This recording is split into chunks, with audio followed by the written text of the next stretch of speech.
أن سيدنا محمدا عبده ورسوله لا نبي بعده.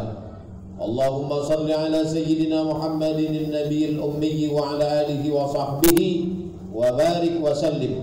قال الله تعالى في القرآن العظيم وهو أصدق القائلين: أعوذ بالله من الشيطان الرجيم. يا أيها الذين آمنوا اتقوا الله حق تقاته ولا تموتن إلا وأنتم مسلمون. وقال تعالى في آية أخرى: يا أيها الذين آمنوا اتقوا الله وقولوا قولا سديدا يصلح لكم أعمالكم ويغفر لكم ذنوبكم ومن يطع الله ورسوله فقد فاز فوزا عظيما. عباد الله، أوصيكم ونفسي بتقوى الله وطاعته فقد فاز المتقون. Hadirin jamaah Jumat yang dimuliakan Allah Subhanahu wa taala. Allah berfirman dalam Al-Qur'an, "Tsumma afidhu min haitsu afadhan nas." Bertolaklah kamu dari tempat bertolaknya manusia yang lain. Ayat ini kritik kepada orang-orang Quraisy. Mereka tidak mau bertolak dari padang Arafah. Manusia yang lain yang datang dari kota Al-Madinah Al-Munawwarah, orang Arab yang tidak Quraisy, mereka bertolak dari padang Arafah menuju Muzdalifah yang selanjutnya akan mabit di Mina. Tapi ada sekelompok manusia tidak mau dia bertolak dari padang Arafah. Mereka menganggap mereka kasta lebih tinggi, mereka berdarah biru, mereka orang mulia. Dibantah Allah Subhanahu wa taala, "Tsumma afidhu min haitsu afadhan nas." Bertolaklah kamu sebagaimana manusia yang hadir di padang Arafah bertolak. Wastaghfirullah, minta ampunlah kepada Allah karena status kalian sama, karena kalian juga orang-orang yang berdosa. Maka kedatangan Islam untuk menempatkan manusia di tempat yang sama. Itulah salah satu ajaran Nabi Muhammad SAW. Sampai tahun 50-an orang Amerika masih menganggap orang berkulit hitam itu budak, hamba sahaya. Orang berkulit hitam dimasukkan ke dalam kerangkeng besi di dalam kebun binatang. Mereka dianggap sama dengan hewan. Orang berkulit hitam dibawa naik kapal dari Afrika ke Amerika, dijadikan sebagai hamba sahaya. Orang berkulit hitam tidak layak bersekolah. Di saat orang kulit hitam bersekolah, maka semua berkulit putih mengejek mereka, mengolok-olok tidak layak untuk duduk di bangku universitas. Baru sekitar 70 tahun yang lalu. Begitu perlakuan masyarakat yang katanya berperadaban. Bagaimana Islam memandang persamaan manusia? Nabi memanggil orang yang berkulit hitam. Bilal, sami'tu dafan na'laika baina yadayya fil jannah. Wahai Bilal, aku dengar suara sendalmu dalam surga. Kita semua tahu Bilal itu berasal dari Nubia. Nubia adalah Afrika Utara. Kulitnya hitam, rambutnya keriting. Bilal dipanggil oleh Nabi SAW. Sami'tu dafan 'alaika baina yadayya fil jannah. Aku dengar suara sendalmu dalam surga, wahai Bilal. Seandainya Nabi memanggil Umar bin Khattab, orang akan berkata, Umar Quraisy dan dia anak muda yang gagah perkasa. Seandainya yang dikatakan Nabi demikian adalah Sayyidina Ali, orang berkata, Sayyidina Ali Quraisy dan dia adalah saudara Nabi SAW. Ali bin Abi Thalib bin Abdul Muttalib, Muhammad bin Abdullah bin Abdul Muttalib, sama-sama cucu Abdul Muttalib bin Hashim bin Abi Manaf bin Qusay. Tapi yang dipanggil adalah Bilal bin Rabah, seorang yang miskin, susah, hamba sahaya, berkulit hitam. Nabi mengatakan, suara sendalmu sudah terdengar dalam surga. Apa amalmu wahai Bilal? Bilal menjawab, aku tidak pernah meninggalkan sholat 2 rakaat setelah aku berwudu. Aku tidak pernah meninggalkan 2 rakaat setelah bersuci. Itulah dia sholat sunat wudu yang tidak pernah diperintahkan Nabi, dilakukan oleh Bilal. Sholat sunat wudu termasuk perbuatan yang tidak pernah dilakukan Nabi, tidak pernah disuruh Nabi, tidak pernah diajarkan Nabi. Bilal melaksanakannya, dan Bilal lebih dulu masuk surga. Sendal Bilal jauh lebih mulia dari mereka yang berkulit putih, bermata biru, karena manusia yang dipandang adalah amalnya. Dalam Islam diajarkan, innallaha la yanzuru ila ajsamikum, Allah tidak melihat bentuk badan kamu, wala ila suwarikum, Allah tidak memandang bentuk paras rupa kamu, walakin yanzuru ila qulubikum, yang dipandang Allah adalah hati kamu, wa a'malikum, yang dipandang adalah amal, etos kerja kamu. Kalau begini orang Islam melihat orang lain, dia tidak akan melecehkan, meremehkan, menyepelekan saudaranya. Kalau orang Islam diangkat harkat martabat kehormatan dirinya, dia tidak akan merasa minder karena warna kulitnya, dia tidak akan merasa rendah karena status sosialnya. Yang diajarkan Nabi SAW, kullukum min Adam, semua kamu berasal dari Adam. Wa Adam min turab, Adam diciptakan dari tanah, berjalan di atas tanah, akan mati, masuk ke liang tanah, dan akan dimakan cacing tanah. Man batta'a bihi amaluhu lam yusri' bihi nasabuh, siapa yang amalnya rendah, tidak bisa dibantu oleh nasabnya, kita hanya akan membawa amal di hadapan Allah Subhanahu wa ta'ala. Begitulah ajaran Islam. Ketika orang Barat mengatakan persamaan, masyarakat egaliter, manusia dipandang, tapi sampai hari ini mereka masih memandang warna kulit manusia. Sedangkan Islam mengajarkan, ketika Nabi Muhammad SAW sampai di kota Makkah Al-Mukarramah, setelah beliau membersihkan Ka'bah dari segala berhala-berhala, 360 berhala yang terbuat dari batu dan kaca, emas, perak, semuanya dihancurkan, dibakar pada tahun 8 Hijrah. Lalu kemudian Nabi memerintahkan Bilal naik ke atas Ka'bah. Bilal naik ke atas Ka'bah mengumandangkan azan.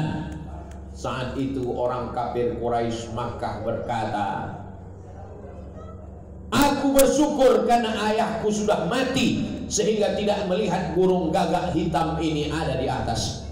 Dia mengejek Bilal, dia katakan, Bilal burung gagak hitam. Nabi sedang memuliakan manusia karena warna kulitnya. Suatu ketika Nabi SAW sedang berjalan, datang seorang laki-laki berkulit hitam, budak, hamba sahaya, memeluknya erat sekali. Nabi bertanya, kenapa engkau memeluk aku? Laki-laki itu menjawab, aku miskin, aku susah, aku hamba sahaya, kulitku hitam, aku bukan orang Quraisy, aku memelukmu di dunia karena aku tidak tahu bagaimana nanti di akhirat. Aku hari ini memelukmu ya Muhammad, ya Rasulullah, karena aku merasa rendah diriku di dunia, aku belum tentu mulia di akhirat. Saat itu keluarlah ucapan Nabi Muhammad SAW, al-mar'u ma'a man ahab, orang akan bersama dengan siapa yang dia cintai. Walaupun kulitmu hitam, walaupun kau budak, walaupun kau miskin, walaupun kau susah, tapi karena kau cinta kepadaku, kau akan bersama dengan aku nanti. Walaupun kau bukan Quraisy, walaupun kau bukan siapa-siapa, tapi karena cintamu, maka kau akan bersama dengan aku nanti di dalam surga Jannatul Firdaus. Ini agama yang mengangkat semangat orang lemah. Ini agama yang membangkitkan semangat orang yang dijatuhkan, dihinakan, direndahkan. Agama ini 14 abad yang lalu menghidupkan semangat orang yang sudah mati. Tapi hari ini apa yang terjadi? Orang pulang dari tanah suci Makkah membanggakan ibadahnya, membanggakan status sosialnya, menyombongkan hartanya, bercerita tentang Makkah, semua bertemu dengan malaikat, semua berjumpa dengan orang-orang mulia. Mana efek pengaruh ibadah hajimu dalam hatimu, dalam kepalamu? Bukankah saat di padang Arafah kau pakai pakaian kematian? Satu helai di bawah, satu helai di atas. Dari mulai pejabat, orang kaya, raja-raja, sampai rakyat jelata memakai pakaian yang sama. Pada tanggal 9 Zulhijjah tergelincir matahari, sholat zuhur di jamak qasar, jamak takdim dengan sholat asar, di jamak takdim dengan asar. Sejak itu kau merasakan miniatur padang mahsyar, di tempat yang sama, di tanah yang sama, dengan pakaian yang sama, diciptakan dari tanah yang sama, berada di tempat yang sama, menyembah Tuhan yang sama, diajarkan oleh Nabi yang sama. Apa kemuliaanmu dari saudaramu? Malang tak dapat ditolak, untung tak dapat diraih. Setelah kembali ke tanah air, begitu kau lepas pakaian ihram, maka kesombonganmu pun muncul kembali. Bukankah setan sudah kau lontar selama 3 hari berturut-turut? Nafar awal kembali tanggal 12 ke kota Makkah. Nafar tsani kembali tanggal 13 ke kota Makkah. Tanggal 10 kau lontar jumrah Aqabah. Tanggal 11 7 batu untuk jumrah ula, 7 batu untuk jumrah wusta, 7 batu untuk jumrah Aqabah. Tanggal 12 perbuatan yang sama. Tanggal 13 kau lakukan lagi perbuatan yang sama, melontar setan. Tapi ternyata setelah kembali, perbuatanmu seperti perbuatan setan. Di mana letak ibadah itu sebenarnya? Betapa umat Islam terjebak pada rutinitas. Kalau orang tidak memahami ibadah haji, dia akan melihat ibadah itu seperti main-main saja. Putar-putar, lari-lari, lontar-lontar, kemah-kemah. Tapi di balik ibadah itu adalah pembentukan kepribadian. Di dalam ibadah haji Allah Subhanahu wa taala ingin mengajarkan, faman farada fihinnal hajja, siapa yang melaksanakan ibadah haji, fala rafatha, jangan melakukan kejahatan seksual. Wala rafatha, jangan melakukan kejahatan biologis.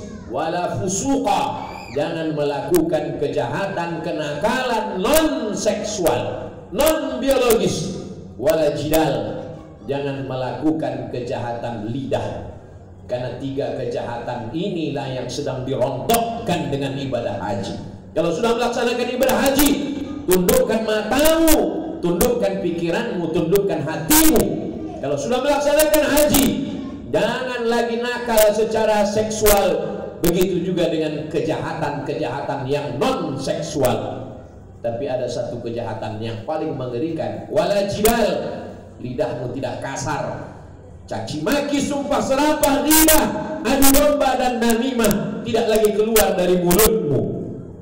Apa itu? Sholat tegak, ruku', i'tidal, sujud, duduk anda luas sujud, tasyahud dan salam.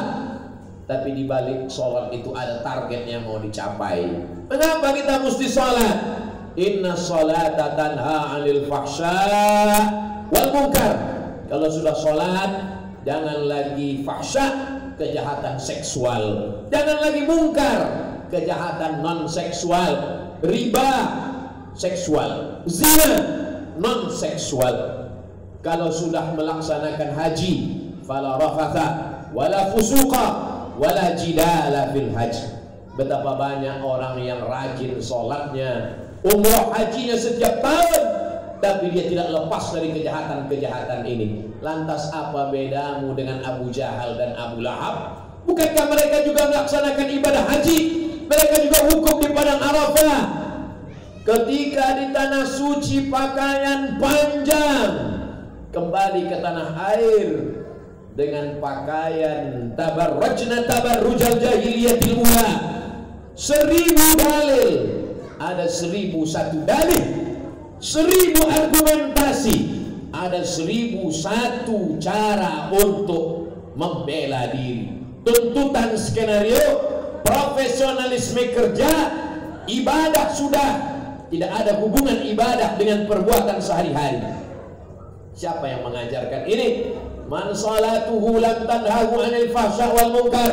Siapa salatnya tidak mencegah dirinya dari perbuatan keji dan mungkar, falam yazdad illa bu'dan, maka dia semakin jauh. Dia sangka dia dekat dengan Allah, padahal dia semakin jauh dari Allah. Karena perbuatan hajinya tidak membuatnya tawadhu, rendah hati, malah makin angkuh dan sombong, merasa dialah penghuni surga, yang lainnya penghuni neraka. Pulanglah dari tanah suci dengan sikap kerendahan, tawadhu. Kita berada di bawah tanah, sehingga tak lagi ada orang bisa merendahkan kita, karena kita memang sudah serendah-rendahnya. Yang kita pakai pakaian kematian, yang kita lepaskan pakaian keduniawian. Berapa lama? Dari tanggal 8 hari Tarwiyah, tanggal 9 hari Arafah, tanggal 10 hari Nahar, 11, 12, 13 hari Tasyrik. Begitulah Allah ingin membentuk manusia melalui ibadah. Ibadah bukan menumpuk amal. Puasa untuk apa? Tahan makan, tahan minum, tarawih dan witir. Ada target yang ingin dicapai. Ya ayyuhalladzina amanu kutiba alaikumusyamu kama kutiba alal ladzina min qablikum la'allakum tattaqun. Semua ibadah itu ada visi misinya. Semua ibadah itu ada targetnya yang mau dicapai. Kalau tidak, kita terjebak pada rutinitas.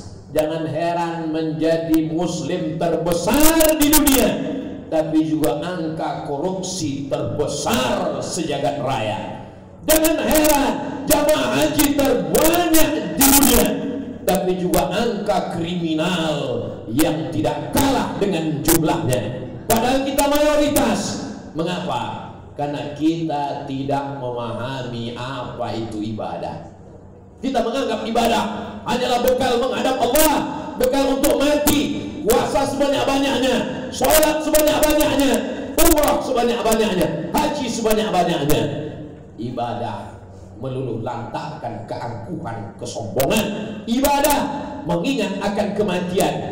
Pulang haji semakin rendah hati. Selesai puasa semakin memikirkan fakir miskin. Selesai sholat menyelamatkan diri dari keji dan mungkar. Kalau tidak, maka sesungguhnya orang musyrik jahiliyah ibadahnya lebih banyak daripada ibadah kita.